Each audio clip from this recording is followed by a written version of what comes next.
Hi everyone, welcome back to my channel. Class 12 physics में एक बार फिर से आपका स्वागत है। और आज का हमारा टॉपिक है परावैद्युत तथा ध्रुवण, डाइइलेक्ट्रिक एंड पोलराइजेशन। हालांकि परावैद्युत तथा ध्रुवण शब्द अलग अलग लिखे गए हैं, परंतु यह ऐसा नहीं है। परावैद्युत एक प्रकार का पदार्थ होता है और इसके बारे में अभी हम डिस्कस करेंगे। और परावैद्युत पदार्थों का ही हम क्या करते हैं, ध्रुवण पढ़ेंगे। ठीक है, ध्रुवण किया जाता है और यही चीज़ हमें पढ़ना है। मतलब दोनों एक दूसरे से क्या है, संबंधित है। यहाँ पर भले ही शब्दों को अलग अलग से लिखा गया है, ये चीज़ आपको समझ के रखना है। तो हम आपको बता दें कि यह जो टॉपिक है हमारे pre board half yearly examination के लिए काफ़ी इम्पोर्टेंट है। बोर्ड एग्ज़ाम में कभी कभी ही पूछा जाता है, पर ये इम्पॉर्टेंट इसलिए इतना ज़्यादा है क्योंकि इसके बाद आगे जब हम पढ़ेंगे कैपेसिटर, तो उसमें इसका बहुत ही इम्पोर्टेंस है जैसा। लेकिन ये भी आपको ध्यान रखना है क्योंकि कैपेसिटर जो है वो इस सेकंड चैप्टर का काफ़ी मेन इम्पॉर्टेंट टॉपिक है, बहुत अधिक इम्पॉर्टेंट टॉपिक है, जिससे बोर्ड एग्ज़ाम में तो 100% क्वेश्चन आते ही हैं। ठीक है, ये बात आप समझ लीजिए। और इसके साथ साथ आपको ये समझना है कि यदि कैपेसिटर इतना इम्पॉर्टेंट है तो उसके समझने वाले जो टॉपिक्स हैं वे भी इम्पॉर्टेंट होंगे, और उसमें हमें परावैद्युत तथा ध्रुवण की आवश्यकता पड़ेगी। तो इसलिए आपको ये समझना काफ़ी इम्पॉर्टेंट है। काफ़ी छोटा सा टॉपिक है, जल्दी से आपको समझ में भी आ जाएगा। तो आइए शुरू करते हैं, देखते हैं कि क्या है परावैद्युत। तो परावैद्युत क्या होता है, सबसे पहले ये समझते हैं। यहाँ पर हम हेडिंग लगाएंगे परावैद्युत। ठीक है, क्या लगाएंगे, परावैद्युत। तो परावैद्युत क्या होता है, देखिए परावैद्युत वे पदार्थ होते हैं जो अपने भीतर से विद्युत को प्रवाहित नहीं होने देते हैं, परंतु विद्युत के प्रभाव का प्रदर्शन करते हैं। ठीक है, तो ये चीज़ होता है परावैद्युत। तो यहाँ पर इसकी परिभाषा भी हम लिख लेते हैं। ठीक है, तो इसकी परिभाषा लिखेंगे, ऐसे पदार्थ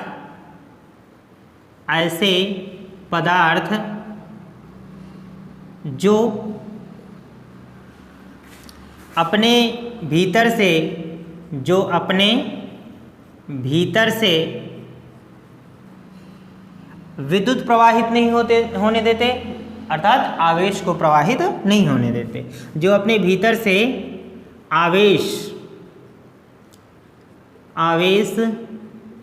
को प्रवाहित नहीं होने देते,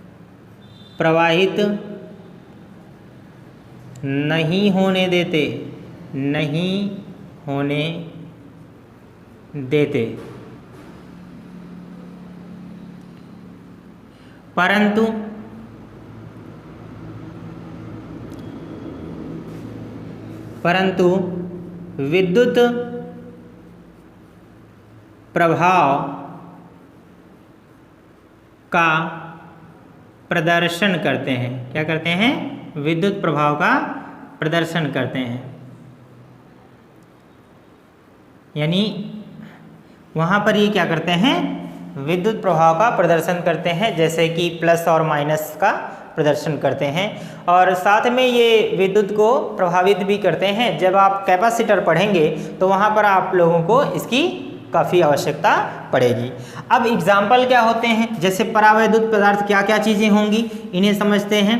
जैसे कागज है, मोम है, अभ्रक है, प्लास्टिक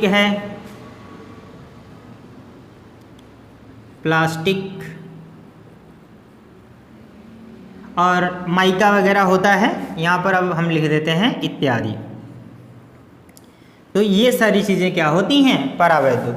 अब हम समझते हैं कि परावैद्युत कितने प्रकार के होते हैं। हमारा अगला टॉपिक क्या होगा, परावैद्युत के प्रकार। तो यहाँ पर हम लिखते हैं परावैद्युत के प्रकार। ठीक है, इंग्लिश लिख लेंगे टाइप्स ऑफ डाइइलेक्ट्रिक। और इसमें हमारा फर्स्ट होगा, पहला हमारा टॉपिक है आध्रुवीय परावैद्युत। क्या समझते हैं, आध्रुवीय अध्रुवीय परावैद्युत,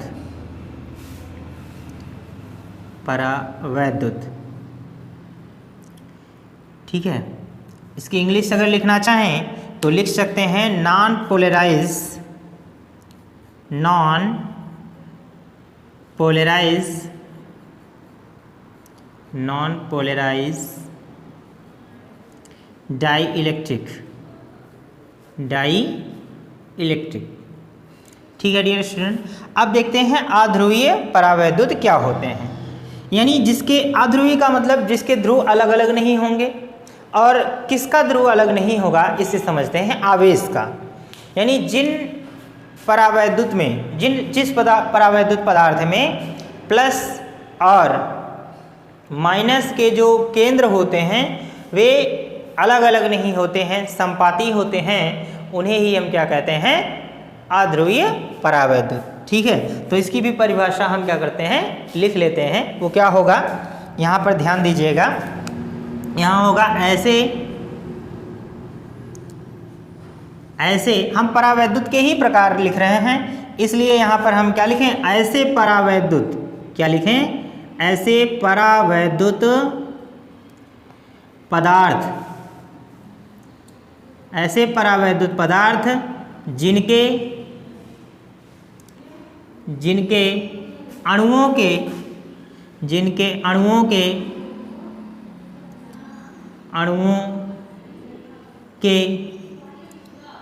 धनावेश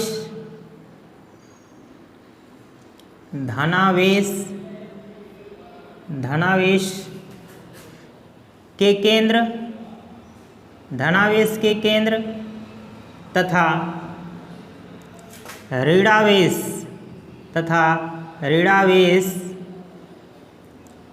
के केंद्र संपाती होते हैं, मतलब एक ही बिंदु पर होते हैं। ठीक है, संपाती होते हैं, संपाती का मतलब होता है एक ही बिंदु पर, संपाती होते हैं, उन्हें अध्रुवीय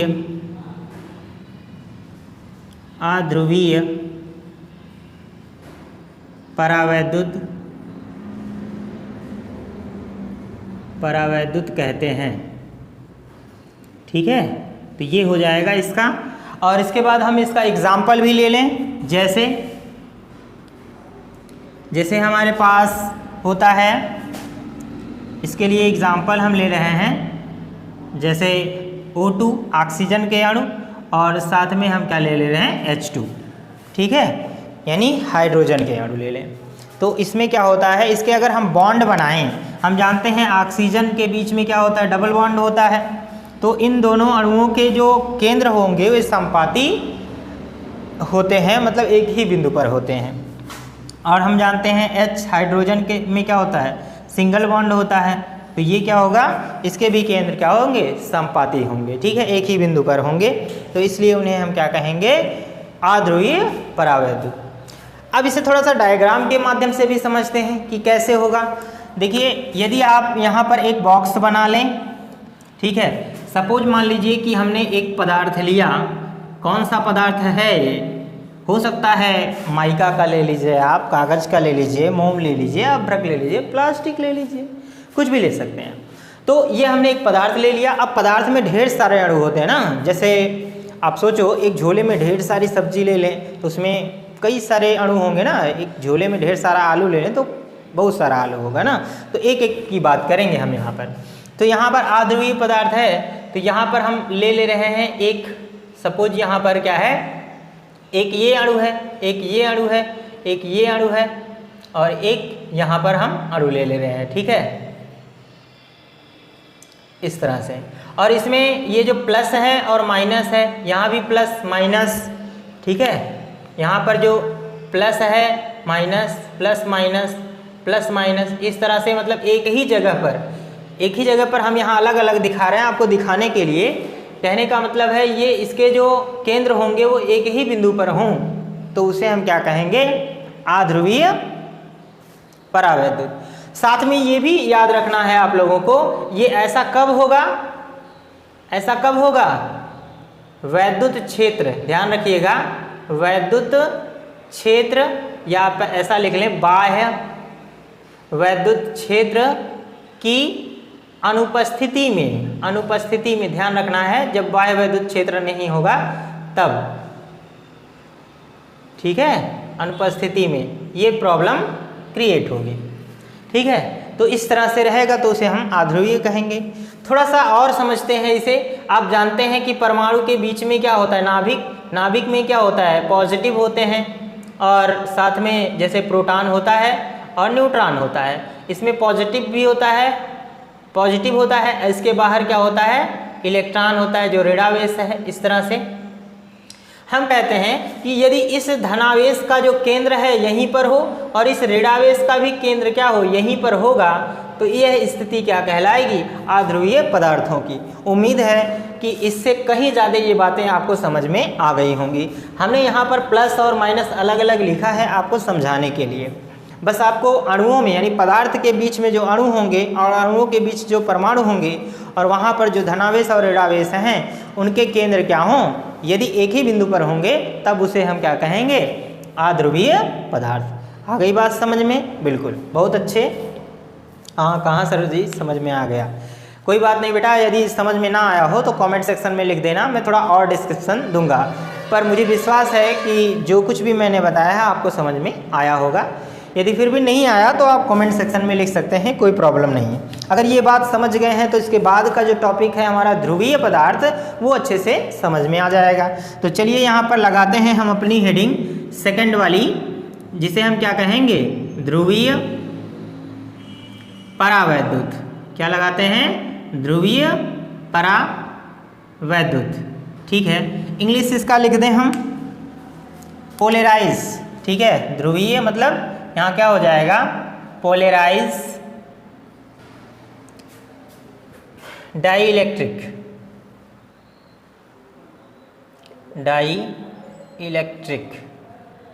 इस तरह से।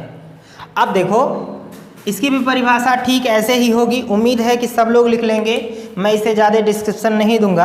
आपको ऐसे ही लिखना, ऐसे पदार्थ, ऐसे परावैद्युत पदार्थ जिनके अणुओं के धनावेश के केंद्र तथा ऋणावेश के केंद्र संपाती नहीं होते हैं, उन्हें ध्रुवीय परावैद्युत कहते हैं। कोई प्रॉब्लम नहीं होगी, आप स्क्रीनशॉट लेकर आप इन्हीं चीज़ों को उतार लीजिएगा, बस नहीं लिख दीजिएगा। ठीक है, देखो बेटा लिखूंगा मैं भी, तब भी बात वही होगी, आप भी लिख लोगे। यदि नहीं लिख पाएंगे तो मैं लिख दूंगा। ठीक है, तो लेकिन मुझे नहीं लगता है कि कोई भी ऐसा स्टूडेंट हो जो इस बात को ना लिख पाए। बहुत ही सिंपल है, बस आपको क्या लिखना है? संपाती नहीं होते, ये लिख देंगे। अब मैं यहाँ पर आपको आध्रुवीय पदार्थों का एग्जाम्पल दे रहा हूँ। एग्जाम्पल में क्या लिखेंगे? जैसे हमारे पास है यहाँ पर H2O मैं लिख सकता हूँ और साथ में HCl लिख दूँ। ठीक है, तो ये क्या है? आध्रुवीय पदार्थों के एग्जाम्पल्स हैं। यदि मैं इनका थोड़ा सा आपको डायग्राम बताऊं तो O, और इसमें क्या होगा? यहाँ पर H होगा और यहाँ पर डबल बॉन्ड लगते हैं, तो यहाँ पर एक H यहाँ पर लगा दिया मैंने। अब आप जानते हैं कि यह क्या है? ऋणावेशित होता है और ये धनावेशित होता है। यही एग्जाम्पल हम यहाँ पर भी ले रहे हैं, जैसे कि ये H और क्या होता है? यह Cl, सिंगल बॉन्ड में लगेगा। देखिए ये ऐसा क्यों हो रहा है कि ध्रुवीय पदार्थ हैं? सबसे पहले क्या होता है, जब ये यहाँ पर इसे हम बाह्य विद्युत क्षेत्र में रखते हैं, अनुपस्थिति होती है। जब बाह्य विद्युत क्षेत्र ना लगे, ध्यान रखना थोड़ा सा मिस्टेक हो गया, अभी मैं उसके बारे में भी बताऊंगा। तो जब बाह्य विद्युत क्षेत्र नहीं लगा होता है तो हम समझते हैं कि ये जो ऑक्सीजन है वो हाइड्रोजन की तुलना में अधिक विद्युत ऋणात्मक है। क्या है? अधिक विद्युत ऋणात्मक है। तो क्या करता है कि ये जो माइनस होते हैं जब साझा करते हैं, आप सहसंयोजक बंध समझते होंगे, केमिस्ट्री के स्टूडेंट होंगे तो समझ जाएंगे। यदि नहीं समझते हैं तो भी देखिए यहाँ पर जब ये साझा करते हैं प्लस और माइनस का इलेक्ट्रॉनों का, तो क्या होता है? जो अधिक विद्युत ऋणात्मक होता है वो अपनी तरफ क्या करता है? थोड़े से इलेक्ट्रॉनों को यानी माइनस को खींच लेता है, थोड़ा सा खींच कर रखता है। तो ये क्या होगा? डेल्टा माइनस में कर रहा हूँ, मतलब थोड़े से ऋणावेश को अपनी ओर आकर्षित रखता है। तो उतने ही धनावेश इस पर क्या हो जाएंगे? आ जाते हैं। ठीक यही प्रक्रिया यह इस ऑक्सीजन से भी मतलब इस हाइड्रोजन से भी करेगा, थोड़े से माइनस को खींचेगा तो यहाँ पर भी थोड़े से पॉजिटिव आ जाएंगे। तो यहाँ क्या होगा, माइनस और प्लस का क्या हो रहा है, ध्रुवण हो रहा है, अलगाव हो रहा है ना। तो यहाँ पर पॉजिटिव और निगेटिव के जो केंद्र होते हैं वो क्या होते हैं, अलग अलग हो जाते हैं। इसलिए इन पदार्थों को हम क्या कहते हैं, ध्रुवीय पदार्थ। ठीक है, ये चीज़ होता है। और यही प्रक्रिया यहाँ पर भी हम देखेंगे। जब यहाँ पर क्या होगा, जो साझा करने वाले इलेक्ट्रॉन हैं वो हम जानते हैं कि हाइड्रोजन से अधिक क्रियाशील है। अधिक क्या है, क्रियाशील का मतलब वैद्युत ऋणात्मक, मैं कह दूं वैद्युत ऋणात्मक है। ठीक है, तो ये क्या करता है, इलेक्ट्रॉनों को थोड़ा सा, हम यहाँ से इतना बना रहे हैं लेकिन थोड़ा सा ही क्या है, ये विद्युत ऋणात्मक है, इलेक्ट्रॉनों को अपनी ओर खींच कर रखता है। उतने ही पॉजिटिव इधर भी थोड़े से आ जाएंगे जब वो खींच कर रखेगा। तो ये क्या होता है कि इलेक्ट्रॉनों मतलब आवेशों को खींच कर रखता है। यहाँ पर धनावेश तथा ऋणावेश के केंद्र जो होते हैं वो आपस में क्या होते हैं, अलग अलग होते हैं। इसलिए इसे हम क्या कहते हैं, ध्रुवीय परावैद्युत कहते हैं। ठीक है, मुझे लग रहा है कि समझ में अभी तो नहीं आया होगा, पर देखो बेटा एनसीईआरटी जो कहती है उस अकॉर्डिंग हम ये एग्जाम्पल दे रहे हैं। यदि आपको नहीं समझ में आया तो हम एक और विजुअल एग्जाम्पल ले रहे हैं, जैसा कि हमने यहाँ पर लिया हुआ है। ठीक है, तो ध्यान देना, यहाँ पर यदि मैं यहाँ पर एक ऐसे बॉक्स बनाऊँ किसी ध्रुवीय पदार्थ का, HCl का बना सकते हैं, H2O का बना सकते हैं, किसी का मैंने बना दिया। अब इसमें यदि हम बाह्य वैद्युत क्षेत्र ना लगाएं, ध्यान देना, बाह्य वैद्युत क्षेत्र की अनुपस्थिति में, क्या बोल रहे हैं हम, अनुपस्थिति में जब बाह्य वैद्युत क्षेत्र नहीं लगा है तब, तो उस स्थिति में क्या होगा, ये जो ध्रुवीय पदार्थ होंगे इनके जो प्लस और माइनस होते हैं वे आपस में क्या होंगे, अनियमित रूप से, मतलब अणु तो अनियमित रूप से ही रहेंगे। और साथ में ध्यान रखना, इसमें जो प्लस और माइनस होते हैं वो आपस में क्या होते हैं, एक दूसरे से अलग होते हैं। ठीक है, क्या होते हैं, अलग होते हैं, और इनके केंद्र भी क्या होंगे, अलग रहेंगे। इसलिए इसे हम क्या कहेंगे, अध्रुवीय पदार्थ ध्रुवीय पदार्थ परावैद्युत कहेंगे। मिस्टेक हो जा रहा है बेटा, थोड़ा सा प्रॉब्लम आ गई, तो ध्यान रखना ध्रुवीय परावैद्युत है। क्यों, क्योंकि इसके ऋण और धन आवेश के केंद्र क्या है, संपाती नहीं है, मतलब एक बिंदु पर नहीं है। इसलिए ये क्या होगा, ध्रुवीय परावैद्युत कहलाएगा। लेकिन यह अनियमित रूप से इसके अणु बिखरे रहेंगे, कब, बाह्य वैद्युत क्षेत्र की अनुपस्थिति में। यदि हम बाह्य वैद्युत क्षेत्र लगाएंगे तो क्या होगा, ठीक है, क्या होगा, इसी बात को आगे हम समझेंगे। तब तक लीजिए आप इसका एक स्क्रीनशॉट और मिलते हैं फिर अगले टॉपिक पर। टॉपिक है, ठीक है, परावैद्युत का ध्रुवण, पोलराइजेशन ऑफ डाइइलेक्ट्रिक। यहाँ पर इसके पहले हमने परावैद्युत के प्रकार पढ़े कि ध्रुवीय परावैद्युत और अध्रुवीय परावैद्युत। अब हम समझेंगे कि ध्रुवीय मतलब ध्रुवीय परावैद्युत तथा अध्रुवीय परावैद्युत का कैसे ध्रुवण करेंगे। ध्रुवण का मतलब है इनके जो पॉजिटिव और निगेटिव चार्ज हैं इनको कैसे कैसे अलग करेंगे। ठीक है, तो यहाँ पर समझेंगे कैसे होगा। सबसे पहले इसकी परिभाषा समझते हैं कि जब किसी परावैद्युत को किसी बाह्य वैद्युत क्षेत्र में रखा जाता है तो परावैद्युत में वैद्युत क्षेत्र की दिशा में एक द्विध्रुव आघूर्ण प्रेरित हो जाता है, जिसकी दिशा वैद्युत क्षेत्र की दिशा यानी वैद्युत क्षेत्र की तीव्रता के अनुक्रमानुपाती होता है। और इस प्रक्रिया को ही हम क्या कहते हैं, परावैद्युत का ध्रुवण कहते हैं। तो यही चीज़ हम समझना है और इसको हम एक बार लिख भी लेते हैं, फिर यहाँ से समझना स्टार्ट कर रहे हैं। तो सबसे पहले लिखते हैं, जब परावैद्युत को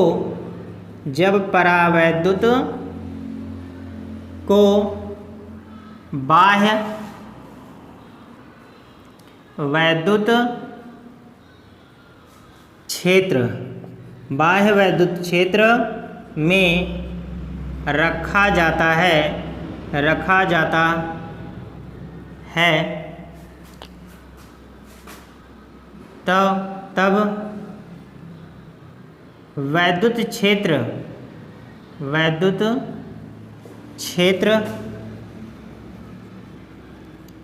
की दिशा में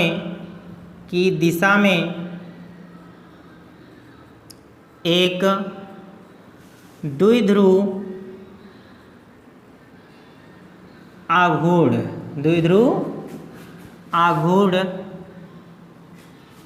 प्रेरित हो जाता है। द्विध्रुव आघूर्ण का मतलब जैसे हमने फॉर्मूला पढ़ा था ना, P बराबर स्मॉल p बराबर 2qa के लिए, ठीक है, ये चीज़ पढ़ा था। द्विध्रुव आघूर्ण प्रेरित हो जाता है,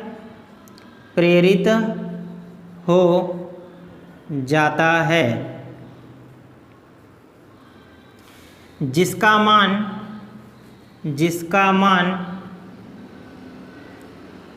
वैद्युत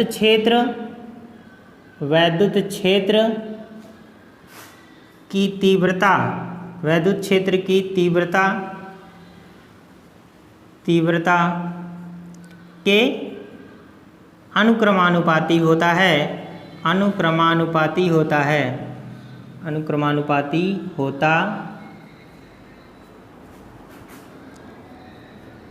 होता है, ठीक है। इस क्रिया को परावैद्युत का ध्रुवण कहते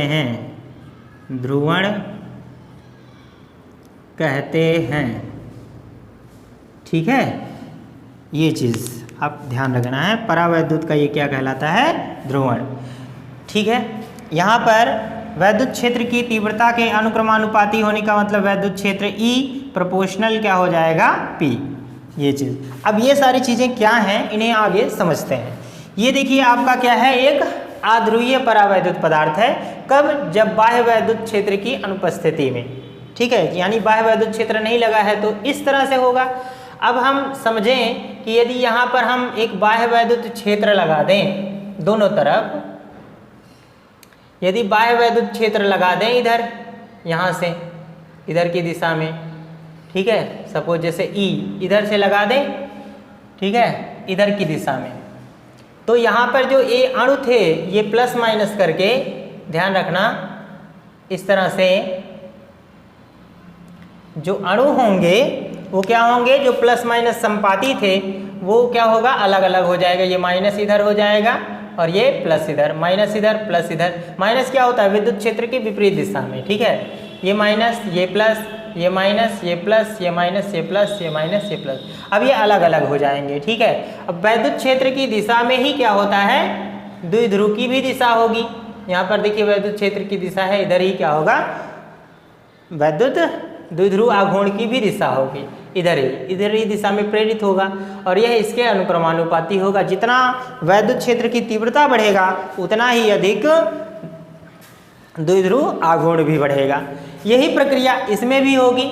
यहाँ पर लिख ले रहे हैं हम, बाह्य वैद्युत क्षेत्र की उपस्थिति में, क्या उपस्थिति में, ठीक है। और यही प्रक्रिया यहाँ पर भी होगी। यहाँ पर आपको ज़्यादा दिक्कत नहीं है, आप ध्यान दीजिएगा, इसमें पोलराइजेशन ऑलरेडी है, यानी ध्रुवण है। फर्क सिर्फ इतना है कि ये अनियमित रूप से होते हैं। अब हम अगर यहाँ पर वैद्युत क्षेत्र को अप्लाई कर देते हैं, ठीक है, तो होगा क्या, बस ये एक क्रम में आ जाएंगे, इस तरह से एक क्रम में आ जाएंगे, ध्यान रखना है आपको, ठीक है, एक क्रम में आ जाएंगे और ये हमारा हो जाएगा minus plus minus plus minus plus minus plus, इस क्रम में आ जाएंगे। जो अभी जिगजैग मोशन में थे, अनियमित रूप से थे, वो अब क्या हो जाएंगे, एक दिशा में हो जाएंगे, ठीक है। ये वैद्युत क्षेत्र E की दिशा है और यही क्या होगा, द्विध्रुव आघूर्ण की भी दिशा होगी। अब द्विध्रुव क्या होता था, बार बार हम द्विध्रुव का नाम ले रहे हैं और पीछे हम द्विध्रुव पढ़ाए भी हैं। एक बार थोड़ा सा मैं फोकस कर दूं, हमने आप लोगों को बताया था कि द्विध्रुव में दो आवेश होते हैं, ठीक है, जो कि एक दूसरे से अल्प दूरी पर रखे होते हैं, 2a दूरी पर या फिर 2l दूरी पर रखे होते हैं, ठीक है।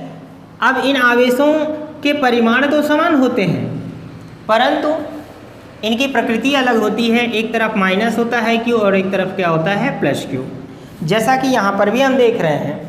और हमने पहले भी बताया था कि ये दूरी अल्प होती है। तो सोचिए कि अणु एक छोटा सा कण होता है और कणों में अणुओं में क्या होता है, परमाणु होते हैं, और परमाणुओं में ये आवेश हैं, तो कितने कम दूरी पर होंगे ना, बहुत कम दूरी पर होंगे। बहुत बढ़िया, उम्मीद है कि सभी लोगों को समझ में आ गया होगा। यदि फिर भी कोई डाउट्स रह जाते हैं तो कमेंट सेक्शन में ज़रूर लिखना। तो मिलते हैं अगली क्लास में, तब तक के लिए गुड बाय।